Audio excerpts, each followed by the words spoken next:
Halo, Assalamualaikum, berjumpa kembali di channel Siwar TV.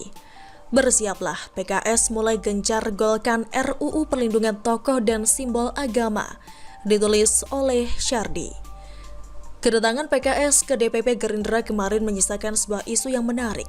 Di samping katanya nostalgia perjuangan masa lalu di Perpres, ada kode dari PKS agar Gerindra mendukung PKS dalam menggolkan RUU Perlindungan Tokoh Agama dan Simbol Agama. PKS mengusulkan RUU ini yang ditujukan agar para tokoh agama mendapat perlindungan saat menyampaikan ajaran kitab suci. Kata mereka, RUU ini bukan untuk mendapatkan perlakuan khusus, tapi ini seperti DPR ketika mendapatkan hak imunitas. Bukan berarti DPR dilindungi orang personal dari sentuhan hukum, tapi hanya ketika menjalankan tugas. Sepanjang para tokoh agama menyampaikan ajaran berdasarkan kitab suci, maka tidak boleh ada pihak mana melakukan persekusi atau kriminalisasi atas ajaran yang disampaikan. Ada bau-bau PKS sangat gencar agar RUU ini disahkan. Kalau ini urusan PKS, maka bisa jadi ada yang tidak beres. Kita tahu partai ini punya agenda tersendiri dengan menggunakan jalur agama untuk memudahkan pencapaian agenda tersebut. Dan kalau PKS yang diusulkan ini, maka seperti rumus yang telah berlaku, maka RUU ini jangan sampai disahkan. Ambil saja contoh Yahya Waloni, kalau undang-undang ini disahkan, apakah orang ini akan kebal hukum dan tidak boleh diproses? Bagaimana kalau ada yang beralasan itu kajian internal dan undang-undang tersebut menjamin mereka? Jangan sampai undang-undang ini jadi alat demi kepentingan politik kelompok tertentu dan menjadi komoditas untuk melanggengkan politik identitas. Kalau mencegah agar tokoh agama dan simbol agama dihina, bukankah sudah ada undang-undang ITE terkait penistaan agama? Ada yang menggunakan alasan kriminalisasi ulama untuk menggolkan RUU ini. Maaf saja, isu kriminalisasi ulama itu hanya terjadi di daerah tertentu saja dan tidak merata di seluruh wilayah Indonesia. Yang teriak pun komplotan sebelah yang terkenal stres dan bodoh. Orang tukang caci maki dan provokasi diulamakan. Isu kriminalisasi ulama hanyalah isu politik yang dipakai oleh sekelompok orang stres untuk memanaskan situasi politik. Kalau PKS ngotot dengan RUU ini, maka kalian sudah paham kemana arah yang akan diambil partai ini. Di negara lain, pemerintah sibuk kembangkan teknologi dan terobosan terbaru untuk memajukan warga dan negaranya.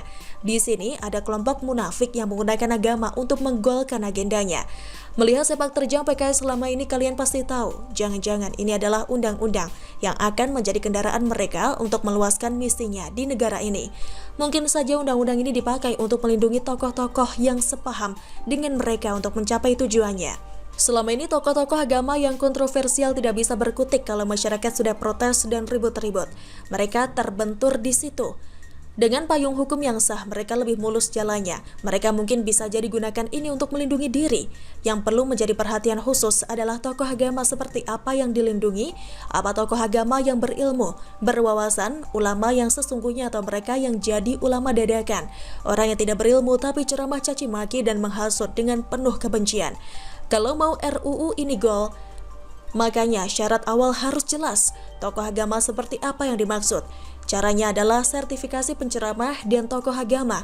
Dengan demikian, akan terbagi antara tokoh agama yang benar-benar berkompeten dengan yang cuma modal pakaian lalu maki-maki. Tapi sayangnya ini pun diprotes. Sertifikasi yang sudah dilakukan di Malaysia, Arab Saudi dan Mesir saja ditolak. Sedangkan RUU usulan PKS ini mau mereka golkan. Ini terbalik, sudah ciri khas PKS yang artinya mungkin ada sesuatu yang sedang direncanakan dan ingin mereka capai. Wacana yang penting diprotes, wacana yang tidak mendesak malah ngotot mau digolkan. PKS pula yang ngotot. Jelas ini mungkin upaya untuk mengamankan tokoh-tokoh yang menguntungkan PKS. Kita tahu PKS bela tokoh agama yang model gimana. Dan tanpa undang-undang ini mungkin bakal banyak halangan. Masuk akal gak? Ada semacam kepercayaan tak resmi di mana apa yang diinginkan PKS, maka yang harus terjadi adalah sebaliknya. Memangnya PKS safari politik ke berbagai parpol buat apa? Cari dukungan kan? Mana tahu RUU ini bisa lolos. Kalau lolos, negara ini mau dibawa kemana? Jawab sendiri. Bagaimana menurut Anda? Silahkan tulis komen Anda di kolom komentar. Jangan lupa untuk like, subscribe, dan share. Siwar TV pamit, sampai jumpa. Wassalamualaikum warahmatullahi wabarakatuh.